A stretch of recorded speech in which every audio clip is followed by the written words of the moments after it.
Salam dəyərli izləyicilər, mən eşitmə cihazları üzrə mütəxəssis Samir Bağırlı. Bu gün də studiyamızda bir qonağımız var, hansı ki, Lor Hospital komandasına yeni qoşulmuş doktor İlahə İlyasova həm loqoped, həm də fonoped kimi fəaliyyətə başlayıb, fəaliyyət göstərir. Doktor, xoş gəlmisiniz öncəliklə studiyamıza. Sağ olun, minnətdaram. Mən minnətdaram təklifimi qəbul elədiyiniz üçün, qırmadığınız üçün bizi. Doktor, ürəyimiz doludur. Suallar çoxdur. Həm mənim, həm də bizə ünvanlanan həftələr ərzində bu suallarla bağlı. Biz istədik həm valideynlərin, həm bizə tək-tək sual ünvanlayan insanların suallarına cavab verək. Verilişdə maksimum cavabları verməyə çalışaq ki, bu nitq problemləri ilə bağlı, nitq qüsurları ilə bağlı və biz ən çox da sizi dəvət eləməkdə məqsədimiz, niyyətimiz nədir? Bu eşitmə cihazı taxılır. Tamam, eşitmə problemi aşkarlanırsa, eşitmə zəifliyi aşkarlanırsa, bu eşitmə cihazı taxılır, amma bu tək eşitmə cihazı ilə də kifayətlənmək lazım deyil. Bunun öncəsində, sonrasında bir psixoloq və eşitmə cihazı taxılandan sonra da bir loqoped dəstəyi, bir fonoped dəstəyi də mütləq lazımdır. Təəssüflər olsun ki, bu günümüzdə hələ də o qədər aktual deyil, hələ də o qədər yayğın deyil. Elə bilirlər ki, valideynlər eşitmə cihazı aldıq, hər şey bitdi, hər şey bununla kifayət edir, bəs eləyir, amma bu uzun bir perioddur. Ona görə də suallarımız olacaq. İlk sualım elə ondan ibarətdir ki, insanlar nəyi gec anlayır? Nitq problemlərində nəyi gec anlayır? Nələr eşitmə probleminin göstəricisidir? Nələr nitq problemlərinin göstəricisidir? Bunlar haqqında istəyirdim bir cavablandırma verəsiniz, ondan sonra növbəti suallarımıza keçək. Təşəkkür edirəm Samir bəy, dəvətiniz üçün, belə gözəl mövzunu artıq cəmiyyətimizə bildirməyiniz üçün. Bir konsultant olaraq mən özüm də öz növbəmdə çox fərqli bir kateqoriyalı valideynlər, uşaqlar, problemlər, hekayələr görürəm. Ümumiyyətlə eşitmə bir gizli qutudur mən deyərdim. Çünki bu bağlı şəkildə baş verir və eşitməyə bənzər bir çox problemlər var ki, hansı ki o problemləri zənn edirlər, amma təməl səbəb eşitmədir. Bunu görə bilmirlər. Təəssüflər olsun ki, loqopedlərdən o qədər ətrafda olub ki, bir il uşaqla nəticə əldə etməyib, sonradan eşitmədən şübhələnib eşitməyə göndərib. Yəni bunların mütəxəssislərin bir boşluğu var, bu uşaqları ilkin olaraq eşitmə testinə göndərməməkdə və yaxud da valideynlərin təməl boşluğu var. İlkin olaraq autizm spektr pozulması ilə eşitmə qüsuru çox qarışdırılır bir-birinə. Bəli, 1-2 ay öncə də elə bir hadisə bizim başımıza gəlmişdi. Mama ağlayaraq zəng etdi ki, mənə, bəs İlahə xanım, həkim mənə autizm dedi, nörpatoloq. Təbii ki, autizmə aid mən artıq açıqlamaları verdim. Əsas təməl səbəblərin suallarını telefon vasitəsilə verdim. Dedi, xeyr, onları yoxdur. Bildirdim, gəlin siz. Uşağı götürüb gəldilər. Və artıq baxdım, uşağın mimikaları normal, ünsiyyət qurmağa çalışır, amma səs reaksiyaları yoxdur bu uşağın. Təbii ki, sosial ünsiyyət qurmağa çalışan bir uşaqda əgər adına reaksiya yoxdursa, biz eşitmədən təməl olaraq şübhələnməliyik və yönləndirmə etdik. Həmən pasiyentimiz sizdə də artıq əməliyyat olunacaq, koxlear implantasiya əməliyyatı. Ondan sonra inşallah gedişatı biz davam elətdirəcəyik. Təbii ki, ən böyük mütəxəssis boşluğu, yanlışlığı biz o uşağı valideynə görmədən və yaxud da bildirmədən terapiyaya almağımız da olacaqdır. Bunun heç bir önəmi yoxdur. Mütləq şəkildə təməl səbəb araşdırılmalıdır, təməl səbəb artıq ortadan qaldırılmalıdır. Ondan sonra artıq biz terapiyaya mütləq şəkildə başlamalıyıq. Ən təməl autizmlə qarışdırılır. Digər bir səbəblər bizdə ümumi eşitmənin biz növlərinə gəldikdə və yaxud da zədələnmənin dərəcəsinə gəldikdə hər birinə fərqli nitq pozulması olur. Eşitmənin tam itirilməsi nəticəsində nitqi olmayan uşaqlar olur və yaxud da eşitmə qalğın olması nəticəsində müəyyən qədər nitqi olmuş uşaqlar olur və bu səbəbdən mütləq şəkildə mütəxəssis bunu dəyərləndirməlidir və düzgün şəkildə baxış açısı olmalıdır. Digər bir səbəb sizə göstərə bilərəm ki, uşaqlar tələffüz edirlər, amma tələffüzü qarışdırırlar. Biz bunu dislaliya deyirik, amma dislaliya deyil. Təməl səbəbə baxanda eşitmə azlığıdır. Tam eşitmə azlığı deyil, yəni tam eşitmə yerində yox, bir 50% uşağın hər iki qulağında deyək ki, eşitmə var. Bu təbii ki, tələffüzdə özünü göstərəcəkdir. Bu da əksərən çox nitq pozulması ilə eşitmə pozulması qarışdırılır. Ümumi nitqə girsək çox uzun bir mövzudur və oxşar patologiyalar da çox uzun bir mövzudur. Bu gün mən yalnız eşitməyə köklənərək cavab verəcəm. Çox gözəl cavablandırdınız. Təşəkkür edirəm. Günümüzün acı reallıqlarından biri sizin də dediyiniz kimi loqopedlərin ən çox rast gəldiyimiz problemlərindən biri. Uşağı loqoped yanına aparırlar. Uşaq nə Bera testindən keçib, nə audiometri testindən keçib. Onu birbaşa 1-3-5 gələrsən və yaxud həftənin müəyyən saatı, müəyyən günləri gələrsən, biz başlayarıq dərslərə. Mən həmişə deyirəm, indi mərkəz kimi fəaliyyət göstərən nitq və psixologiya mərkəzləri artıq bu səhvləri etmirlər. Onlar başlamamışdan qabaq bir Bera testi, bir audiometriya tələb edirdilər, amma illərdir bizim bu çətinliyimiz var idi. Valideyn gəlir ki, uşaqda eşitmə zəifliyi aşkarlanıb. Bera testindən sonra sizin dediyiniz kimi 60%, 70%, 6 ayda surdoloq yanına gedir, heç bir nəticə görmürük. Deyirəm, bəs siz 6 ayda surdoloq yanında, surdoloq heç mi bir dəfə deməyib ki, loqoped heç mi bir dəfə deməyib ki, bu uşağı testdən keçirmək lazımdır və yaxud bu loqoped uşaqla necə məşğul ola bilər, hansı səs tonu ilə, əgər bunu görmürsə, o dərəcəni aşkarlamayıbsa, onunla hansı səs tonunda, hansı şərtlərdə, hansı yollarla bu prosesi aparacaq. Yəni bu bilinmədiyinə görə indi yavaş-yavaş bunu görürük bəzi mərkəzlərdə. Siz də bilirəm ki, başlamamışdan qabaq uşaqları mütləq şəkildə birinci müayinədən sizə. Valideynlərin ən çox qarışdırdığı doktor nədir?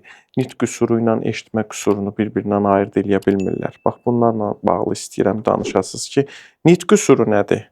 Eşitmə qüsuru nədir? Samir bəy, buna belə bir cavab verə bilərəm ki, nitq qüsurları müxtəlifdir. Eşitmə qüsuru isə sadəcə eşitmə azlığıdır və yaxud da eşitmənin heç olmamasıdır. Biz bunu əlamətlərdən bilə bilərik ki, uşaqda eşitmə ola bilər, yoxsa nitq qüsuru ola bilər.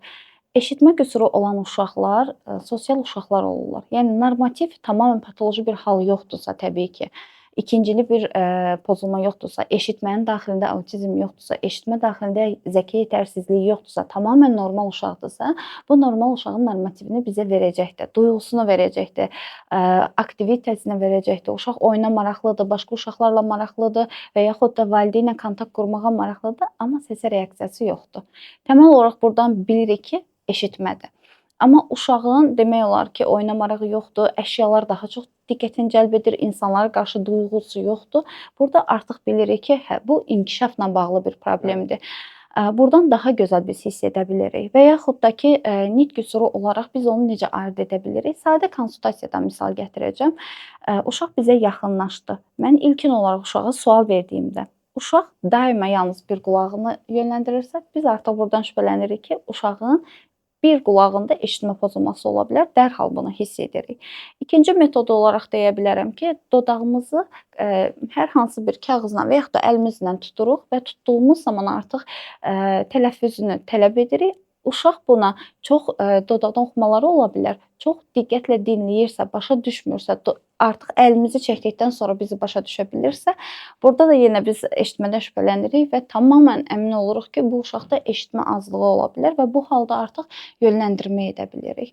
Eşitmə, mən sizə belə bir açıqlama verə bilərəm ki, uşaqlar səslərə reaksiya verə bilər. Çünki eşitmə tamamilə yoxdursa, 50% varsa, 70% bir qulaqda varsa, bu uşaq səsə reaksiya verəcəkdir.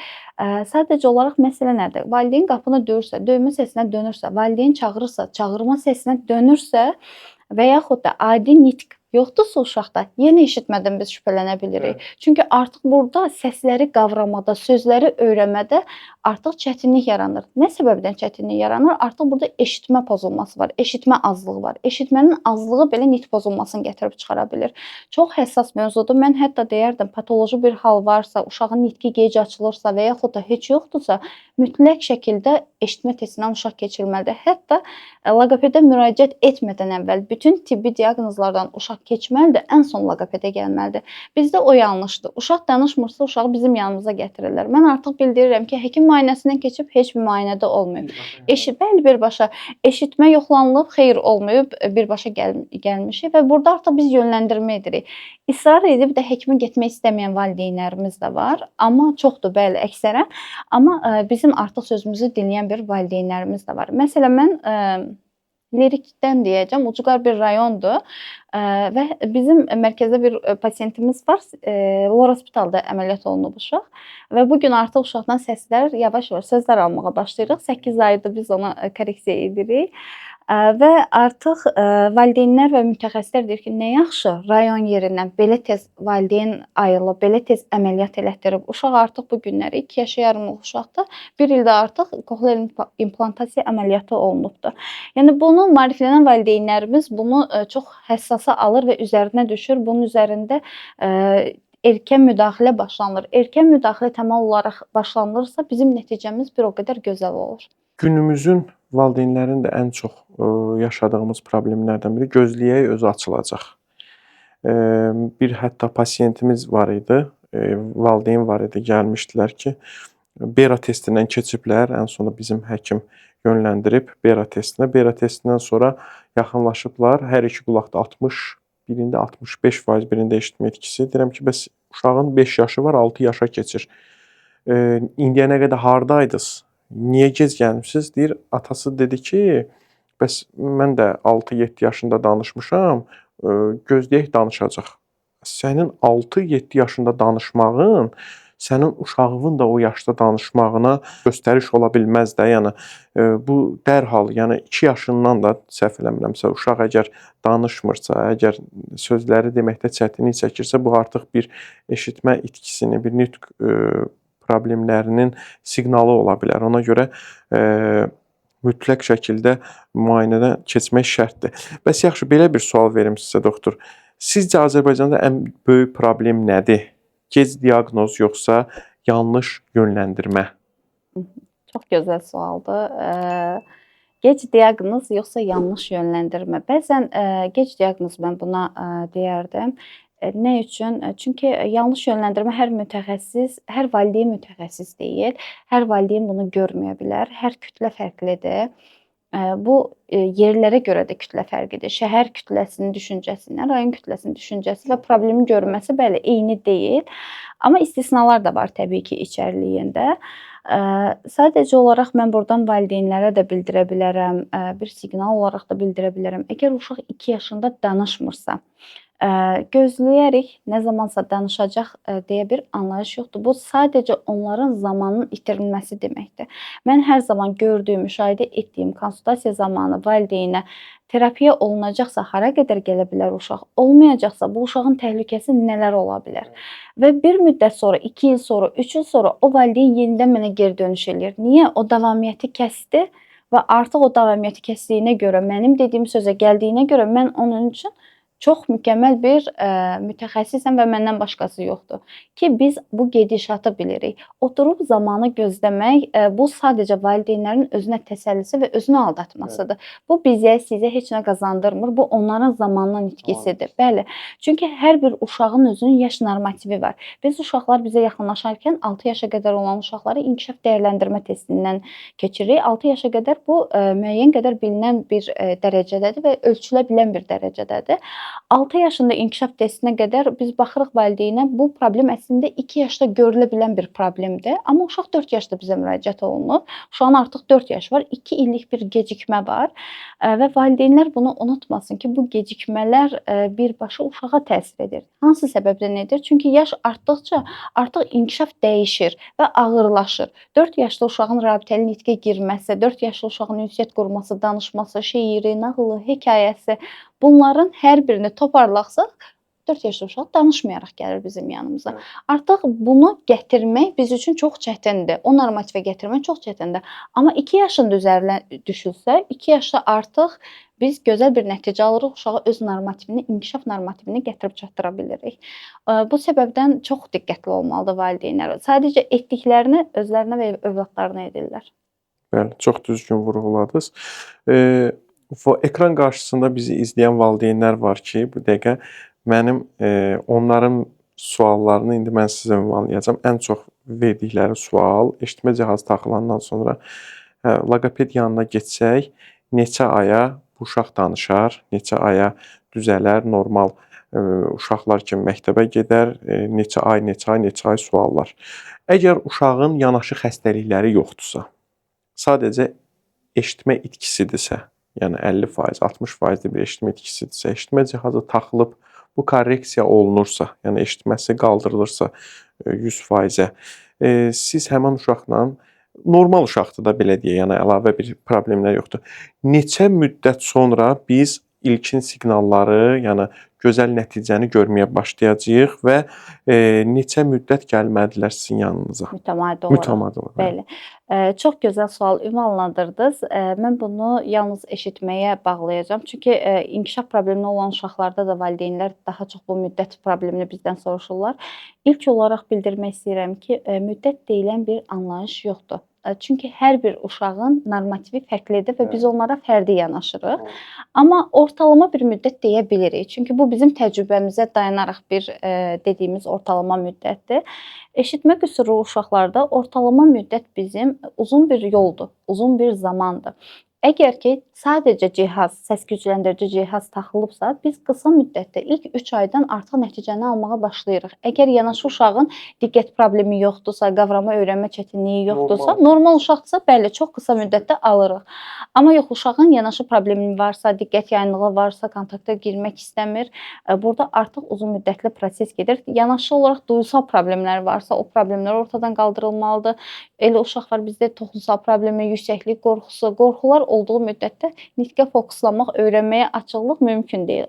Bu səbəbdən biz artıq o təməl səbəbləri araşdırırıq, ortadan qaldırırıq, daha sonra artıq eşitməyə yönəlik edirik. Amma koklear implantasiyada ilk artıq 8-9 aydan biz artıq nəticəmizi almağa başlayırıq. İlk 6 aydan tək-tək sait səsləri almağa başlayırıq, amma zamanla artıq oturuşur. Çox gözəl. Bir də bu eşitmə problemləri aşkarlanandan sonra atanı, ananı ən çox belə deyək də darlayan nənələr, babalar olur. Deyir ki, məsəl üçün uşağa telefonu çox vermisiniz, uşağa planşeti çox vermisiniz, uşaq televizora çox baxır, ona görə danışmır, ona görə bu problemlər yarandı. Doktor, telefon və planşet nitq geriləməsinin gizli səbəbi ola bilərmi? Ola bilərsə neçə faiz?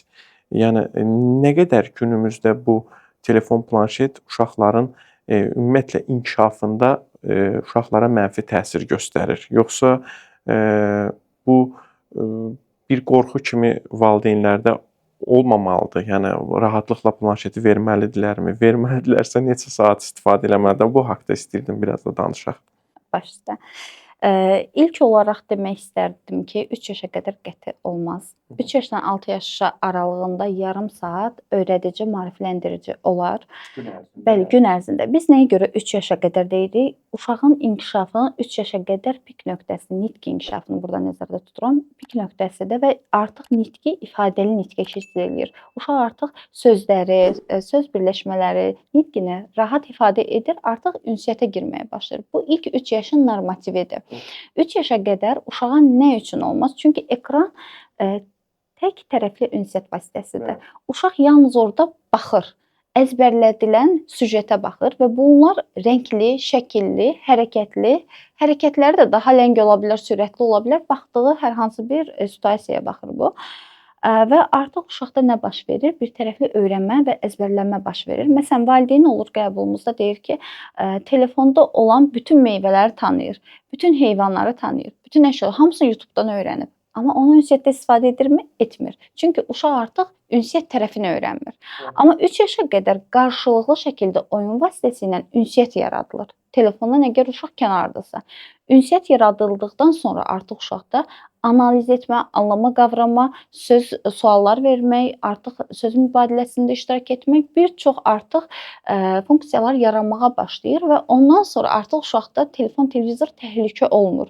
Təbii ki, asılı halına salınırsa diqqət yayınıqlığı, digər problemlər çıxa bilir ortaya. Əgər asılı halına salınmırsa, müəyyən saatlarda verilirsə və qayda üzərində verilirsə, heç bir təhlükəsi yoxdur. Amma heç bir planşet ümumi inkişaf problemi yarada bilməz. Bunu da vurğulayım. Məsələn, deyək ki, valideyn deyir, telefon qarşısında oturdu, autizm oldu. Mümkün deyil bu.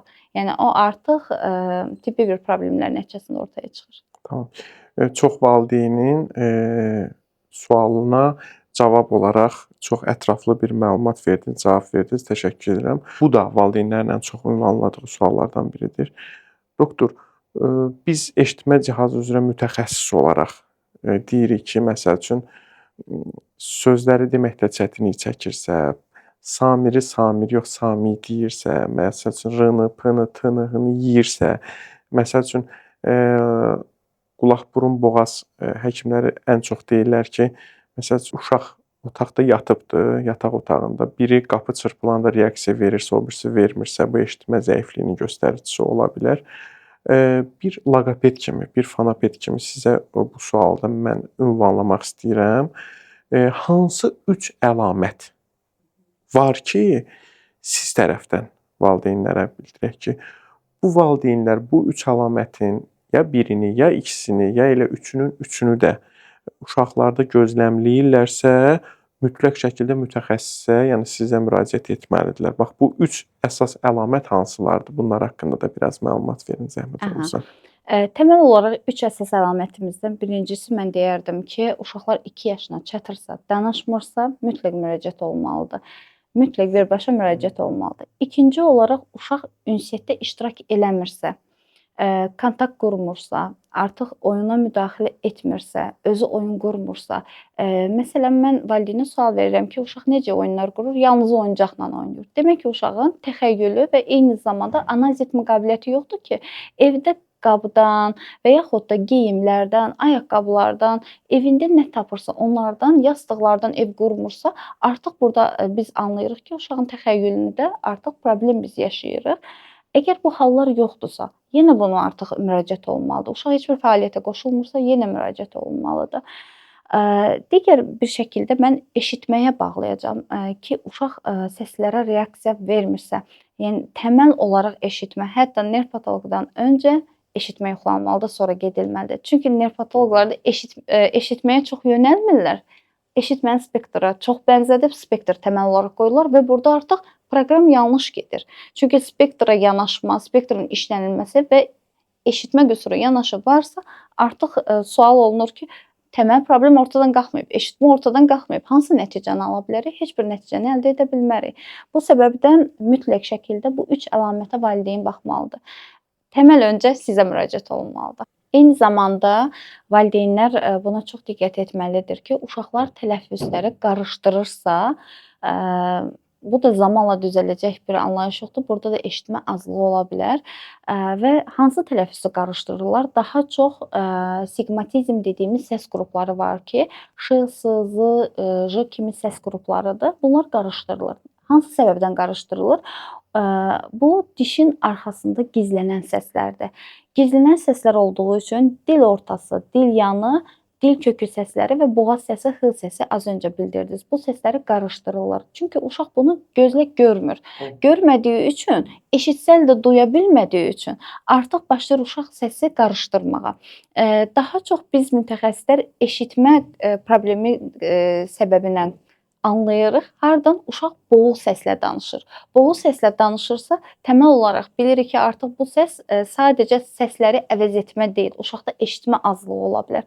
Buna həm mütəxəssislər diqqət yetirməlidir, həmçinin valideynlər. Və ya valideyn uşağı mütəxəssisə aparıb hardasa 6 ayda tələffüzündə bir nəticə əldə etmirsə, 3 ayda nəticə əldə etmirsə, təməl səbəb mütəxəssis bilməsə belə valideyn şübhələnməlidir ki, eşitmə səbəbindən uşaq bunu etmir. Eşitmə azlığı səbəbindən və artıq mütləq müraciət etməlidir. Bizim fonoloji termin olaraq deyək, fonoloji eşitmə pozulması, fizioloji eşitmə pozulması deyilən bir anlayış da var. Fizioloji eşitmə pozulması artıq qulaq aparatının hər hansı bir sıradan çıxması nəticəsində, hər hansı bir səbəbdən məhdud şəkildə işləməsi nəticəsində olur, zəif eşidilir bu zaman. Lakin fonoloji eşitmə pozulması artıq uşağın eşitmə qavrayışında bir pozulma var. Yəni hər şeyi normaldır, eşitsel diqqəti yoxdur uşağın. Bizə reaksiya vermir, bizi anlamır, tələffüzü korreksiya etmək istəyirik, bu alınmır. Təməl olaraq artıq eşitsel qavram işlənməlidir ki, uşağın bir təməl olaraq öyrənməsi üçün ilk olaraq görməsi, ikinci duyması, üçüncü anlama qavrama və ən son olaraq artıq nitqdir. Mütləq şəkildə bu diqqət alınası bir nüansdır. Çox gözəl cavablandırdınız. Qeyd etmək istəyirəm ki, doktor İlahə İlyasova həm də dediyim kimi Lor Hospitalda fəaliyyətə başlayıbdı. Mən telefon nömrələrini və doktorun Instagram adresini, ümumiyyətlə adresləri, səhifəsini ekranda paylaşacağam. İstəyən, maraqlanan valideynlər nitq qüsuru, kəkələmə, ümumiyyətlə bu problemlərlə bağlı sualı olan, narahatçılığı olan istədiyi anda müraciət eləyə bilər. Doktor, bir dənə də çox gözəl məqama toxundunuz. İlk verilişimizin ilk başlarında siz dediniz ki, valideyn ağlaya-ağlaya bizə müraciət elədi ki, bəs uşağa autizm diaqnozu qoyulubdur. Bu çox kritik bir məqamdır. Kritik bir nöqtədir də. Yəni bu mütəxəssislərin qarışdırdığı bir nöqtə, kritik məqam olur ki, hansı ki autizm deyil, amma autizmlə qarışdırılır. Bax, o kritik məqam nədir? Bax, mütəxəssislər harda nəyi səhv eləyirlər ki, bax, orada rahatlıqla deyə bilirlər ki, bu autizmdir. Amma halbuki autizmin bir neçə səbəbi olmalıdır ki, autizmə göstəriş verən, amma birini görüb deyirlər ki, bu autizmdir. Bax, bundan istəyirdim biraz da danışasınız. Ondan sonra bir sualım olacaq. Sonra inşallah yekunlaşdıraq verilişimizi. Samir bəy, ilk olaraq autizmi mən eşitmədən fərqləndirmək üçün valideynə ilk sualım budur. Uşağın marağı insanlara da yoxsa əşyalara? Bildirir ki, əşyalaradır. Artıq burada təməl olaraq biz artıq anlayırıq, spektr əlaməti ola bilər. Biz mütəxəssislər diaqnoz olaraq diaqnoz qoymaq ixtiyarımız yoxdur. Bunu tibb mütəxəssisləri, həkimlər tərəfindən tərtib olunur, icra olunur və onların artıq yoxlanışı tamamilə fərqlidir, müşahidələri tamamilə fərqlidir. Lakin biz həkimlərdən fərqli olaraq çox sayda uşaqları və uşaqların terapiya müddətini görürük və artıq biz onu çox gözəl anlaya bilirik və çox gözəl fərqləndirə bilirik. Eşitmə qüsuru uşaq bizim qarşımıza gəldikdə, hər hansı bir əşyaya sevgi dolu baxdıqda, oyuncağa sevgi dolu can atdıqda, amma səsə dönmədikdə biz artıq eşitmədən çox əminliklə şübhələnirik ki, uşağın duyğusu var, hissi var, oyuna girir, amma autizm bunları edə bilmir. Artıq girə bilirsə, bəli, bunu artıq biz bilirik ki, uşaqda eşitmədir. Çağırırıq, səsə reaksiya vermir. Amma duyğuları yerindədir. Yenə də eşitmə qüsurudur. Burada artıq təməl olaraq biz onu aydınlaşdıra bilirik. Çox gözəl cavablandırdınız. Ümumiyyətlə veriliş özü çox maraqlı keçdi, doktor. Sizə çox təşəkkür edirik.